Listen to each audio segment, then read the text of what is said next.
Assalamualaikum warahmatullahi wabarakatuh. Di sini saya akan menjelaskan tentang uji statistik deskriptif menggunakan SPSS.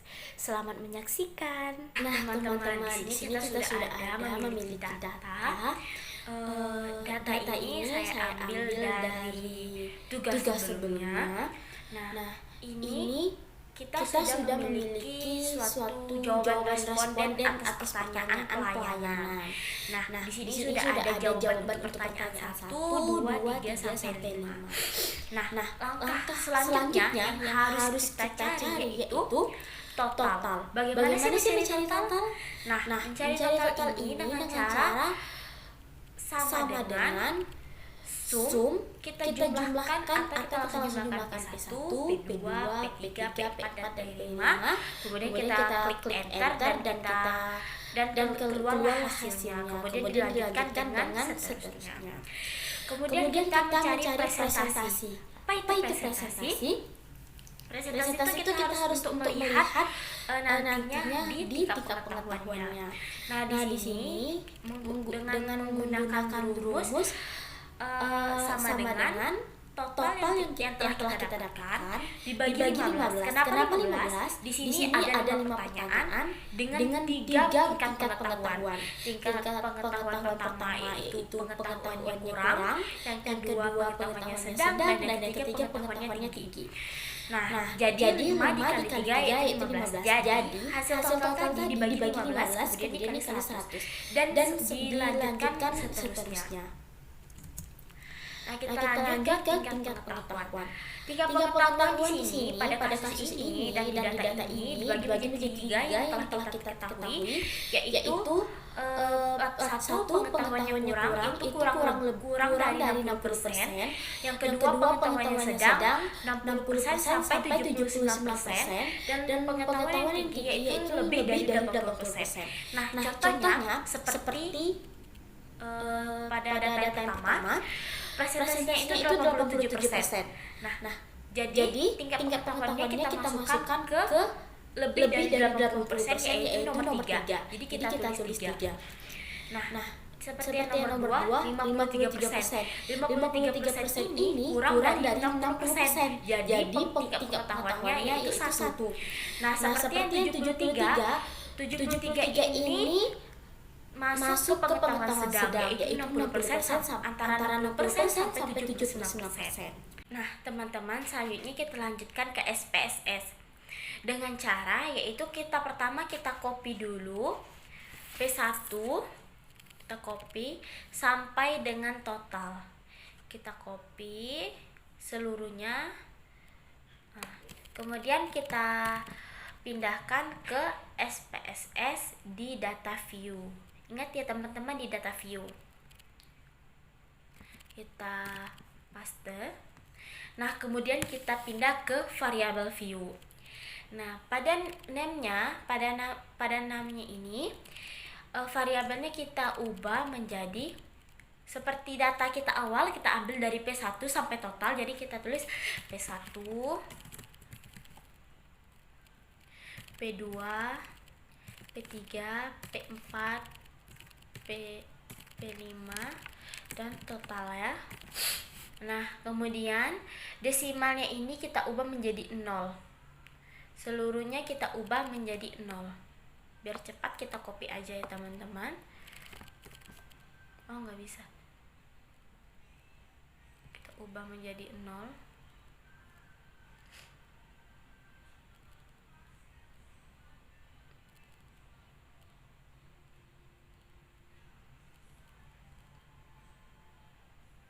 Nah, oke. Kemudian pada value ini, karena tingkat pengetahuannya tadi ada 3 teman-teman, jadi kita tulis ketiga-tiganya dengan cara seperti ini. 1. Nah, labelnya tadi kita buat pengetahuan kurang.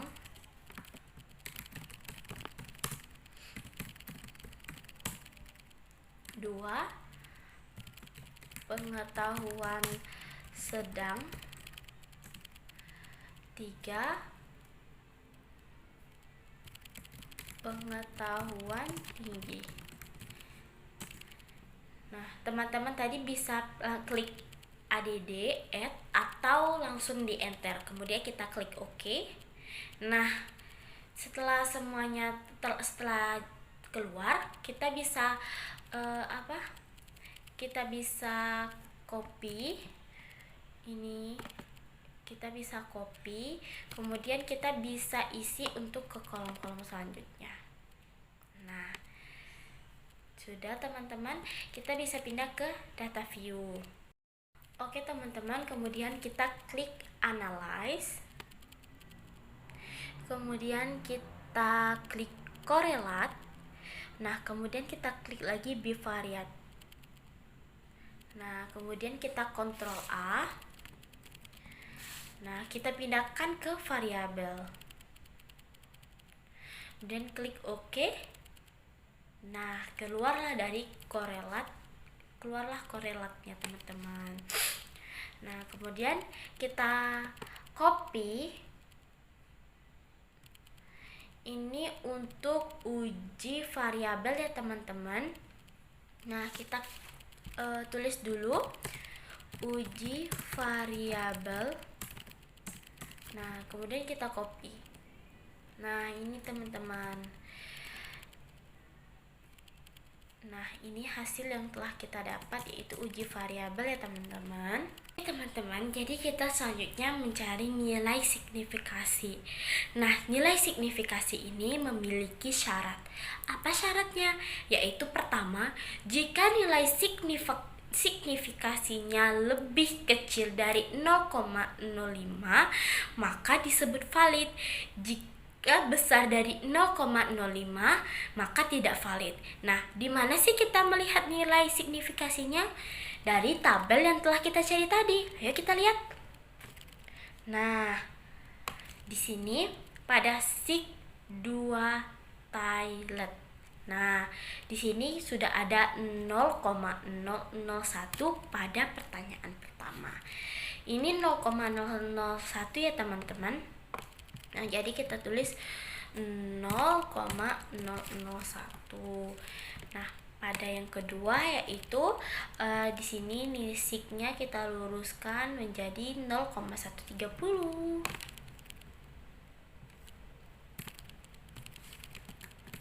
Nah, dan seterusnya.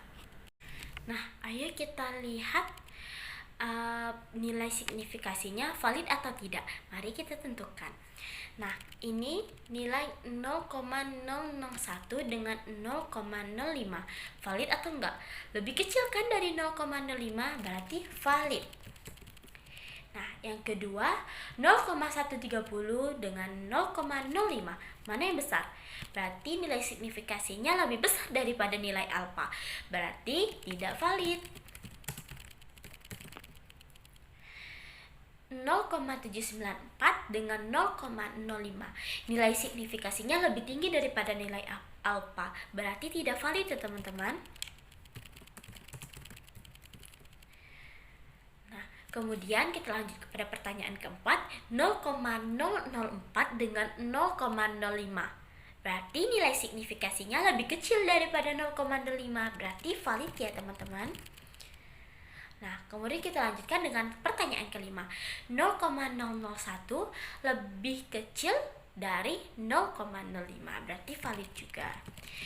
Nah, inilah nilai signifikasi dari 5 pertanyaan yang telah kita dapatkan.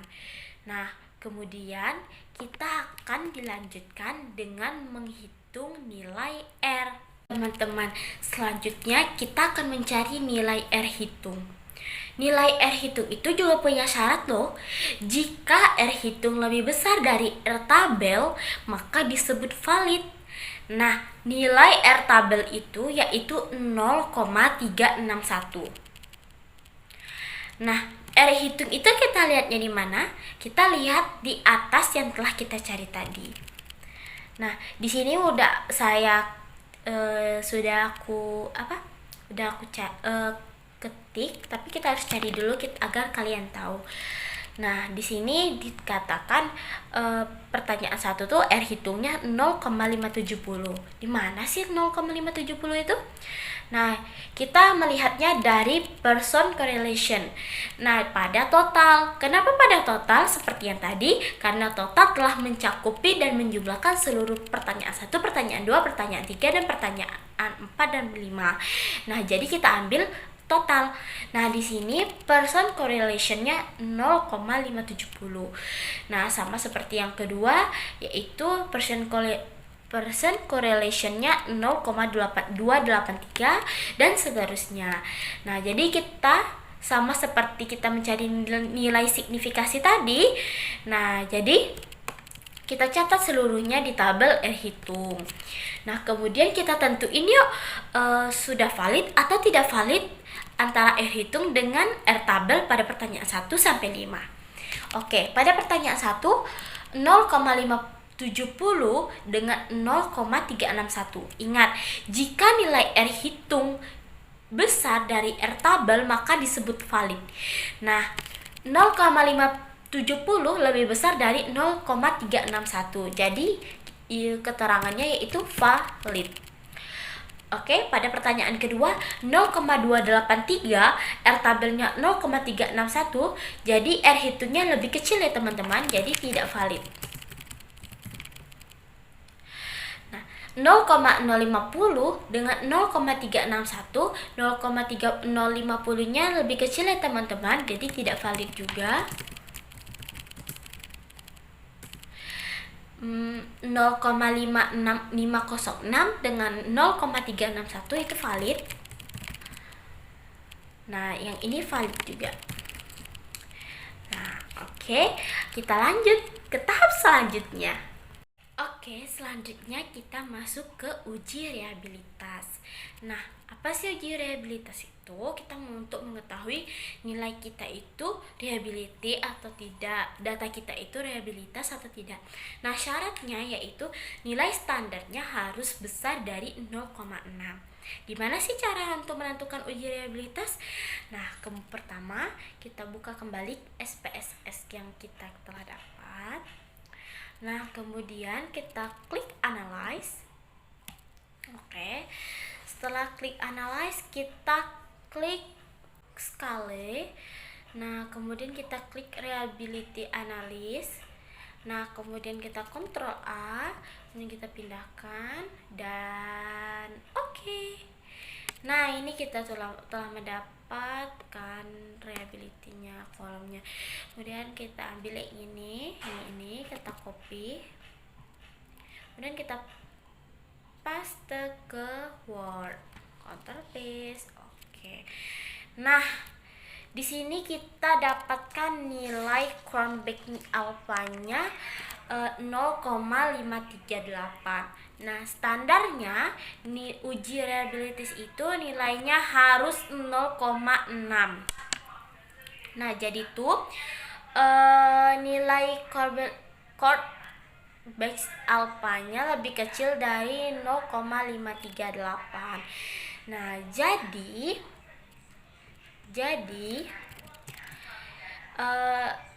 data kuesioner kita ini bisa dikatakan tidak valid karena nilai Cronbach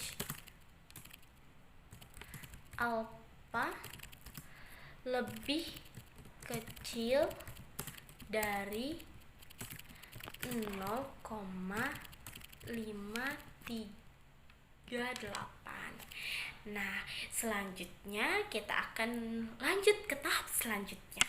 Oke teman-teman, selanjutnya kita akan menentukan data deskriptif responden. Nah, pertama kita buka kembali SPSS-nya. Oke, kita klik analyze, kemudian kita klik deskriptif and statistik, kemudian kita klik frekuensi. Nah, kemudian kita Ctrl A teman-teman ya. Kita pindahkan ke variabel, kemudian kita klik statistik. Nah, kita checklist semuanya. Ini central tendensinya. Nah, kemudian kita pindah ke dispersion. Kita klik 4 aja, minimum, maksimum, variance. Nah, kemudian kita continue. Nah, kemudian kita pindah ke chart. Nah, kita klik histogram. Oke, kita continue, kita klik oke. Nah, ini keluar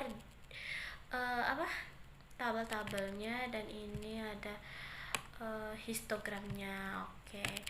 Nah, kemudian kita cari frekuensi ya teman-teman. Oke, frekuensi statistiknya kita copy, kita pindahkan ke Word. Kita ketik dulu frekuensi. Nah, kemudian kita kita copy, Ctrl V. Oke, ini kita udah dapat mean, median, minimum, maksimum. Nah, inilah hasil totalnya. Kemudian kalian boleh juga copy kayak frekuensi tabelnya satu persatu pertanyaan, kayak P1 ini hasilnya, P2 kita copy aja satu yang P1 sebagai contoh ya teman-teman. Nah, Ctrl V.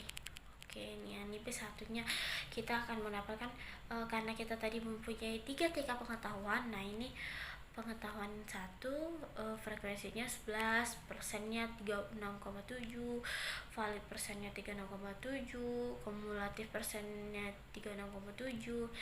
Nah, ini valid ya teman-teman untuk pertanyaan 1. Nah, kita cari yang enggak valid. Oh, ini valid semua. Nah, kemudian kita bisa juga copy histogramnya. Nah, ini histogram pertanyaan 1 sebagai contoh saja teman-teman. Nah, copy. Nah, kita copykan, Ctrl V. Nah, ini teman-teman. Nah, kita mendapatkan meannya 2,07 ya teman-teman, dan seterusnya. Oke, kita lanjut ke tahap selanjutnya. Oke teman-teman, kemudian kita lanjut dengan karakteristik responden. Nah, terlebih dahulu kita menentukan nilai TP seperti yang kita bahas di awal video. Kemudian nilai presentasi ini, kemudian nilai presentasi. Nah, nilai presentasi ini kita totalkan dulu. Nah, kita dapat 19,6. Ini salah ya teman-teman. Ini 11,06. Nah, kemudian 11,06 di sini dengan data saya 11,06. Nah, kemudian kita jumlahkan juga 3 pengetahuan ini. Kita cari nilai X-nya. Kalau yang presentasi ini tadi kita mendapatkan untuk mencari nilai standar defisiasi. Nah, kita dapat 0,06 atau 11. Nah, meannya 61 atau minnya rata-ratanya 61. Nah, kemudian kita cari nih sesuai dengan 3 pengetahuannya, tinggi, sedang, dan rendah. Nah, di sini tuh tingginya jika lebih besar dari X tambah 1 SD, rendahnya jika lebih besar dari X tambah 1 SD, besar dari X kurang 1 SD. Jika kecil dari X tambah 1 SD, lebih besar dari X tambah 1 SD. Nah, gimana mencarinya? Nah, untuk yang tinggi ini kita mencarinya dengan kita menjumlahkan antara mean dan standar defisiasi. Begitu juga dengan sedang dan rendah. Kalau rendah berarti kita mengurangkan mean dengan standarisasi defisiasi. Nah, di sini kita dapatlah nilai sedangnya 72 dan 50, antara 72 dan 50. Nah, oke. Kemudian kita lanjutkan dengan mengcopy seluruh presentasi, kolom presentasi ini. Nah, kita copy, kemudian kita pindahkan ke SPSS, ke tabel sebelahnya ya. Ctrl paste. Nah, oke teman-teman, kemudian kita pindah ke variabel view. Kita ubah namanya menjadi persentase. Nah, kemudian kita desimalnya kita ubah menjadi 0. Nah, valuenya tidak perlu kita ubah. Nah, kemudian kita pindah ke data view. Nah, kita klik analyze, kemudian kita klik deskriptif statistik, kemudian frekuensi. Nah, ini tadi guys yang variabel awal ini kita Ctrl A,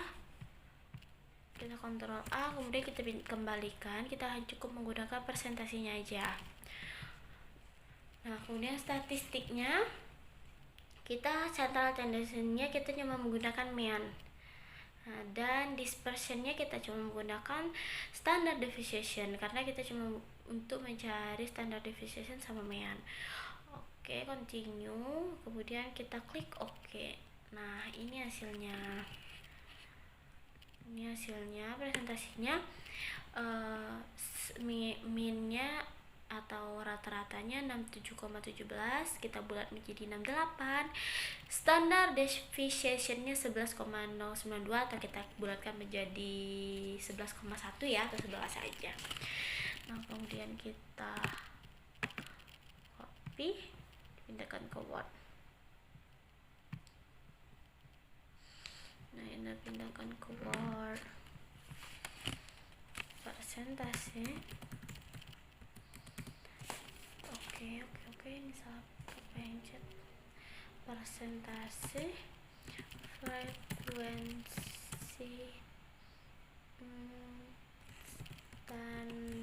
standarisasi,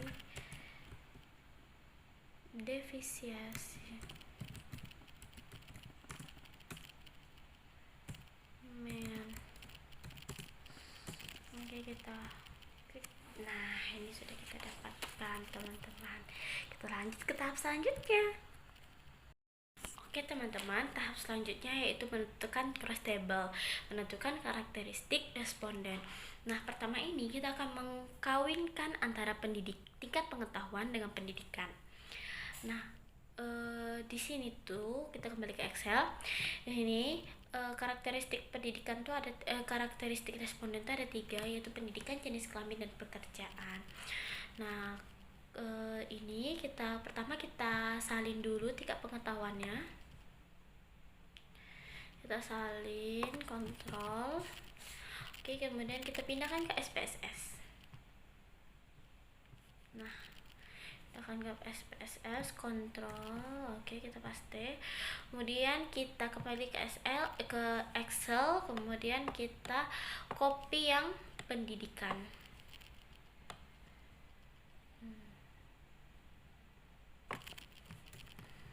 Oke, kita kembali ke SPSS dan kita salin juga, Ctrl V.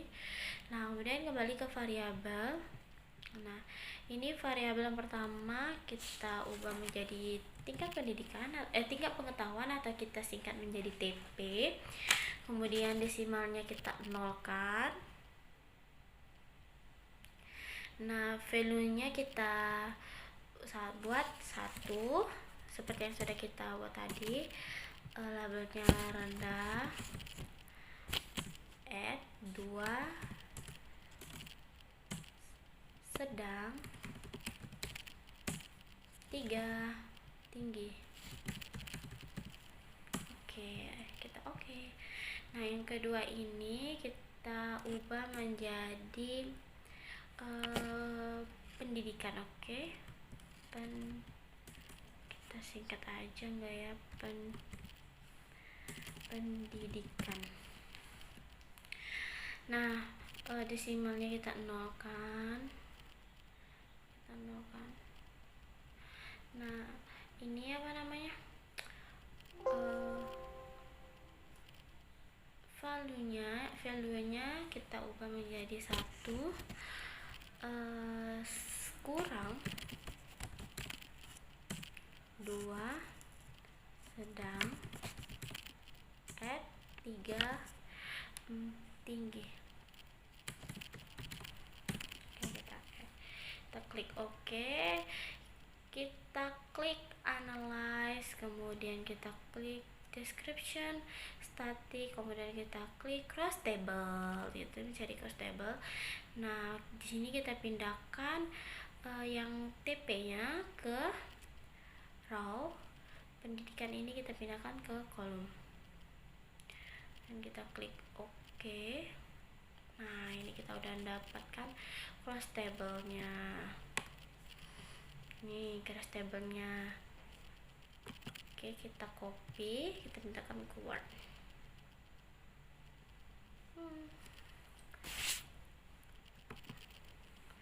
Paste. Nah, udah kita paste. Nah, kita lanjut ke tahap selanjutnya. Oke, selanjutnya kita akan mengawinkan tingkat pengetahuan dengan jenis kelamin. Nah, pertama kita kembali dulu ke Excel, tingkat pengetahuannya. Nah, kemudian kita copy jenis kelamin. Oke, Ctrl C, kemudian kita kembali ke SPSS. Nah, kita ke data view, kemudian kita Ctrl V atau kita paste, kemudian kita kembali ke variabel, kita ubah variabelnya menjadi, kita singkat jadi JK aja ya. Kemudian desimalnya kita jadikan 0. Kemudian value-nya kita ubah menjadi 1. Labelnya laki-laki.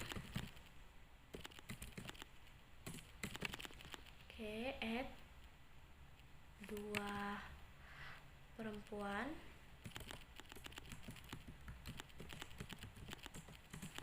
Oke. Kita klik OK, kemudian kita ke analyze, kemudian kita ke descriptive statistik, kemudian kita klik cross table.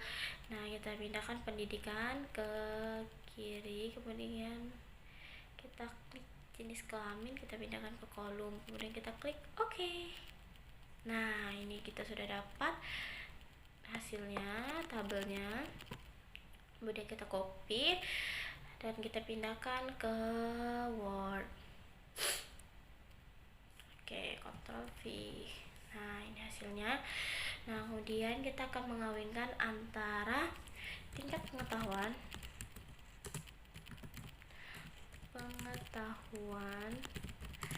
dengan pekerjaan. Nah, mari kita pindah ke Excel. Nah, di sini sudah diketahui kalau jenis kelamin kalau pekerjaan itu ada ASN, IRT, wira swasta, dan petani. Nah, kita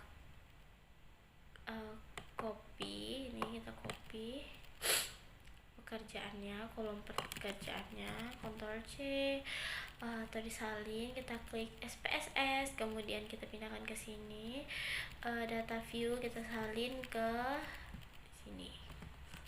Oke, kita variabel view. Nah, kita ubah menjadi pekerjaan. Oke, desimalnya kita kosongkan. Value-nya kita 1 ASN. Oke, 2 IRT, 3 wira swasta.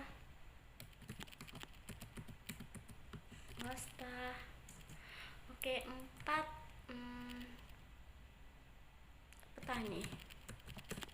Nah, oke, kita klik analyze, kemudian descriptive statistik, cross table, kemudian jenis kelamin tadi kita pindahkan, kita ubah menjadi pekerjaan, kita pindah ke kolom, kemudian kita OK.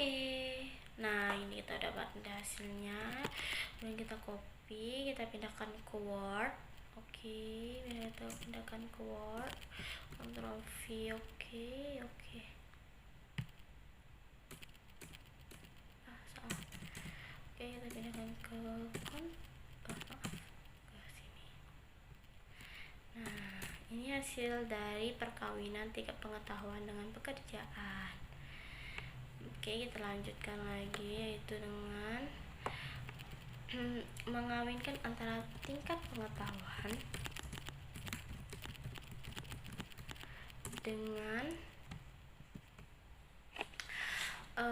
kita perkawinkan dengan jawaban responden.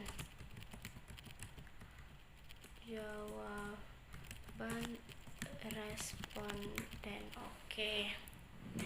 Kemudian kita kembali ke SPSS. Kemudian kita klik analyze, kemudian deskriptif, kemudian kita klik cross table. Nah, kita pindah tingkat pekerjaan kembali ke tempatnya, dan kita kita pilih P1 sampai P5, kita masukkan ke kolom, kemudian kita oke. Nah, ini hasilnya teman-teman untuk perkawinan tingkat pengetahuan dengan jawaban responden. Kita pindahkan ke Word, Ctrl V. Nah, kita beri 1 untuk jawaban ini ya teman-teman, jawaban pertanyaan 1 kita masukkan aja sebagai contoh.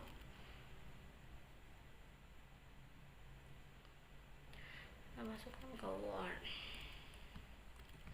Nah, inilah teman-teman hasil yang telah kita dapatkan. Kalau kita ingin mencari deskriptif statistik dengan menggunakan metode SPSS, ini tuh sangat berguna banget untuk yang sedang melakukan KTI, bagian lapangan, kemudian skripsi mungkin bisa juga untuk mengolah data-data sehingga lebih mudah. Nah, dan lebih rapi ya yang tentunya. Nah, ini uji variabelnya, ini nilai signifikasinya, ini ada valid, tidak valid. Nah, ini ada nilai R hitung, ini ada uji reliabilitas, ini ada uji deskriptif responden, frekuensinya, kemudian ini ada cross table-nya, perkawinan yang telah kita lakukan. Nah, ini bisa diubah dengan data yang kalian punya, tidak terpatok dengan ini hanya sebagai contoh. Nah, jadi semoga video ini bermanfaat dan kalian bisa melakukannya bisa paham dengan apa yang telah saya lakukan. Baiklah, terima kasih, cukup sekian video dari saya akhiri. Wassalamualaikum warahmatullahi wabarakatuh.